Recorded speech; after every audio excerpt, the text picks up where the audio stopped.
This is a misleading bus. Goes to Brussels. Totally right. Goes to Brussels a week. Right. Think what we can do with another £350 million. What changes everything in British politics and for Theresa May is the Brexit referendum. Well, I think from everything I've seen as Home Secretary that we will be more secure if we stay within the European Union. She's a Remainer, but not a prominent one. I thought during the referendum campaign, she was incredibly quiet. And if I think back to why, I mean, obviously, I wouldn't know for sure, but I think maybe even then she was probably, I'd actually say smart enough to sort of think, actually, you know what, this might go horribly wrong for David Cameron. He might end up resigning, and then I'm going to go for the leadership. And if I stay out of it and sort of sit on the fence, then I might be a more appealing candidate to both sides. Well, I was out and about around the country, but the core of the campaign, the centre, including Number 10, didn't want immigration to be the issue for the Remain side of the campaign. And, of course, I was Home Secretary. The British people have spoken, and the answer is we're out. It's a victory for ordinary people. I believe we now have a glorious opportunity. I think it took everyone by surprise, and not just the result, but then David's decision to stand down. I hadn't expected that to happen. I was at home, I think, and suddenly, the news came and it said David was coming out, and he came out with Samantha, and I thought, oh, I've got a feeling I know what this is going to be, but it was quite a shock. But I do not think it would be right for me to try to be the captain that steers our country to its next destination. Quite quickly, the question was, the Prime Minister standing down, there is now a vacancy. Is this something that you want to pursue? People around me spoke to me about it and whether, I would throw my hat in the ring. And, well, as you know, I did. She was not the bookie's favourite, but he didn't last long. Having consulted colleagues and in view of the circumstances in Parliament, I have concluded that person cannot be me. With Boris Johnson out of the race, Andrea Leadsom and Theresa May are the last two candidates standing. But after a controversial interview in The Times, in which Andrea Leadsom seems to suggest her rival is less qualified for the job because she doesn't have children, she apologises and withdraws from the contest. I thought it was an unfortunate thing to say. Hurtful? I mean, it's difficult because obviously we don't have children, haven't been able to have children. But I suppose I thought it was not an appropriate thing to bring into the campaign. The Right Honourable Mrs Theresa May is the only remaining candidate. The process is now that I must formally confirm that Mrs May is the new leader of the Conservative Party.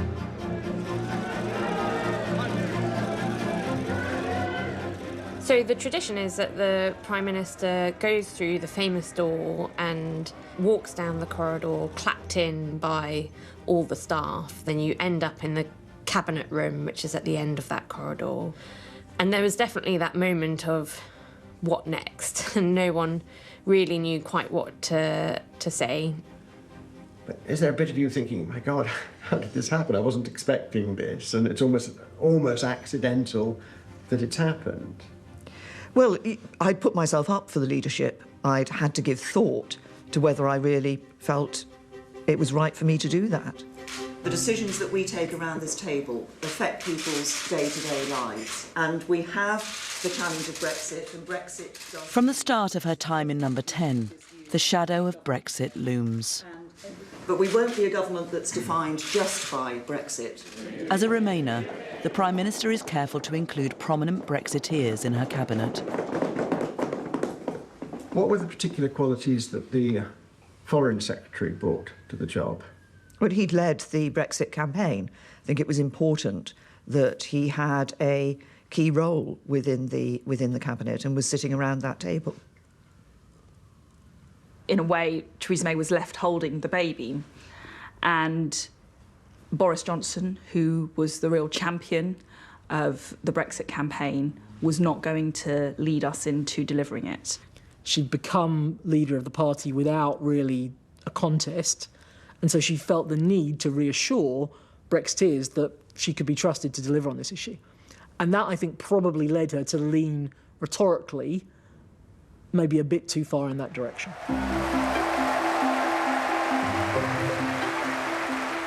Having voted to leave, I know that the public will soon expect to see on the horizon the point at which Britain does formally leave the European Union. So let me be absolutely clear. There will be no unnecessary delays in invoking Article 50. I think there was enormous pressure on her to trigger Article 50 before she perhaps was ready to do so. Of course, once you start that clock ticking, you weaken your position. Brexit means Brexit, and we're going to make a success of it. It wasn't about me as a Remainer going out there in order to persuade people that I was going to do Brexit. It was my absolutely firm belief that the people had voted and we should deliver what the people had voted for. The position held, for now. But as the Prime Minister, Theresa May has to win friends and influence people abroad too. Her biggest challenge, the new American president. I think the one word I would use for Donald Trump is unpredictable. And obviously the relationship between the Prime Minister and President varies according to the personalities of the individuals. But you want to have some certainty about how somebody is going to react to something, and unpredictability is difficult to deal with. And it's a great honour to have Winston Churchill back. Well, thank you, Mr. President. We're very pleased, Mr. President. And we had a meeting in the Oval Office, and then we had the press conference in the White House afterwards, and returned to the ambassador's residence and sat down and thought, oh, that seemed to go very well. We knew we were walking a bit of a tightrope, but we were rather pleased that we'd pulled it off. And then Theresa said, yes, but he did hold my hand at one point. And we said, what? And she said, yeah, he held my hand. And we said, OK, did anyone get that on camera? She said, yes. We literally were just walking along, and he said, there's a little slope round the corner, take care. And I thought, well, it's fine, my heels aren't that high, I'll be fine. And next thing I knew, he was holding my hand as we walked down. And of course, I wasn't able to reclaim my hand before we got the television cameras of the world upon us. Sure enough, the press captured the moment with relish. The following year, the Prime Minister would face a sterner diplomatic test. Good evening. Scotland Yard's top anti-terrorist officer has revealed it was a nerve agent which poisoned former Russian double agent and his daughter. Once I knew who the individual was, Sergei Skripal, then, of course, you start thinking, well, maybe there's something more that lies behind it. We needed to get to be effective international support before we moved against the Russian state. It was no good just the UK expelling a number of people. We needed other countries to do the same. So she had an initial conversation with President Trump, which was probably the most disheartening conversation we had with him in the entire period, and it wasn't a particularly high bar in the first place. So, you know, his initial reaction was, well, why should I do anything? You know, what are the Europeans doing? He's always a little wary of just saying America will stand alongside you. And that's different, of course, hence my comment about unpredictability. She ran through the evidence again of what had happened and the dangers of not clearly deterring this behaviour from Putin. President Trump, then, to be fair to him, took the most robust option of the ones that had been offered up to him by his national security community. Despite the Russians continuing to deny any part in the poisoning, President Trump expels 60 Russian diplomats from the US. I think it was an issue that showed her at her best. She'd been as Home Secretary for a number of years. She understood these issues very, very well. But the decision that would come to define her premiership was whether to call a general election. Her close advisers were in favour, to increase her parliamentary majority and to get Brexit done. Myself, Nick Timothy, Fiona Hill and Joanna Penn. One evening after Downing Street had been sort of largely emptied for the day, went up to the flat the Prime Minister lived in, and over a glass of wine and bowls of crisps sat with Theresa and with her husband Philip and went through the arguments. I think it's fair to say that Theresa was pretty sceptical of the idea, and so was Philip, actually. It's really difficult to understand Theresa May without understanding Philip and the critical nature of that relationship. They are an incredibly close couple. For a decision like that, you need to be somewhere where you are sort of away from the day-to-day of number 10 Downing Street. I thought about the 2017 general election when we were walking in Wales. So that's what I'm saying about it enables you just to have some time to think about things. And if the polls were to be believed, there was a possibility of getting a bigger majority.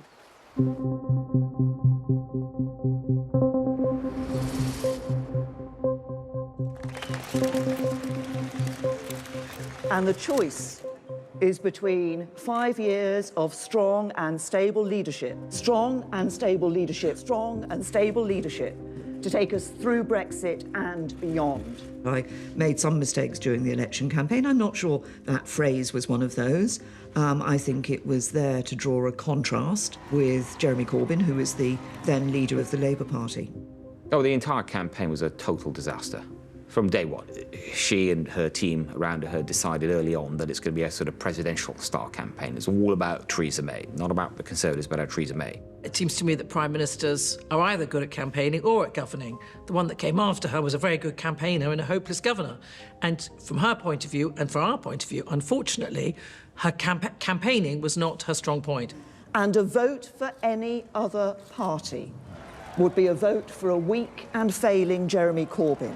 I believe in being out on the doorsteps. I'm not a natural stand with a factory background talking to a group of workers. And she was very frustrated, and I remember just thinking, well, why don't you do something about it? You're the Prime Minister. Why don't you tell them? Why don't you change it? And I can only blame myself for that. The low point of the campaign comes after the manifesto launch and the introduction of the so-called dementia tax to deal with the unsolved question of how to fund the ever-rising social care bill. The so-called dementia tax was very unpopular on doorsteps, and people were frightened of it, and they thought it was going to mean they would lose their houses, so they opposed it.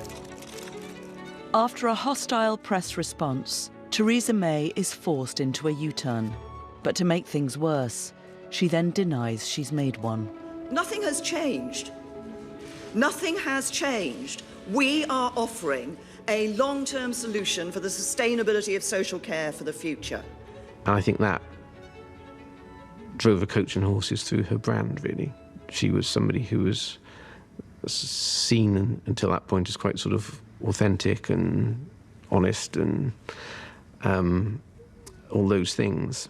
And the moment there was a dissonance between what she was saying, I think people looked at that and thought, I'm not convinced by this person. As election day approaches, the strain is beginning to show. What's the naughtiest thing you ever did? Oh, goodness me. Well, I suppose the... gosh, do you know, I'm not quite sure. Well, there must have been a moment. Nobody's ever perfectly behaved, are they? I mean, you know, I have to confess, when me and my friends sort of used to run through the fields of wheat, the farmers weren't too pleased about that. I think there was a bit of a heart sink. Well, I think probably the naughtiest thing I've done is answering that question. And what we're saying is the Conservatives are the largest party. Note, they don't have an overall majority at this stage. It had been their night. The young voters who turned out in force for Labour. You know, Theresa May could have been a really consequential, transformative Prime Minister. Had she been successful in that election, the country now would be in a much better place, and I was angry about it. I probably still am. Are you resigning, Prime Minister? People started blaming other people, and she quite rightly had to get rid of, sounds a brutal term, but I mean, that is politics, her 2 special advisors who had taken a very strong leadership role in the manifesto and in the campaign. Nick Timothy and Fiona Hill, her joint chiefs of staff, resign within 48 hours. They had to go. I mean, I'd made it clear that I would not serve in her cabinet if she didn't get rid of her co-chiefs of staff. I think a number of cabinet ministers have said exactly the same thing. Any comments, Nick and Fiona? Are you out of the job? Obviously, you have to speak to the individuals concerned. You have to think about the wider picture. It is difficult when you've been working with people over a period of time, but there we are. That was the decision that I made. And it's interesting because a lot of people have a lot of love for her, but I don't think she necessarily appreciated that. She was it's a very professional relationship rather than anything more than that. And I think sometimes she struggled to sort of relate on that sort of emotional level. Within days of the election disaster, the Prime Minister's ability to relate on an emotional level was once again put to the test. 999 is a dedicated line for this incident.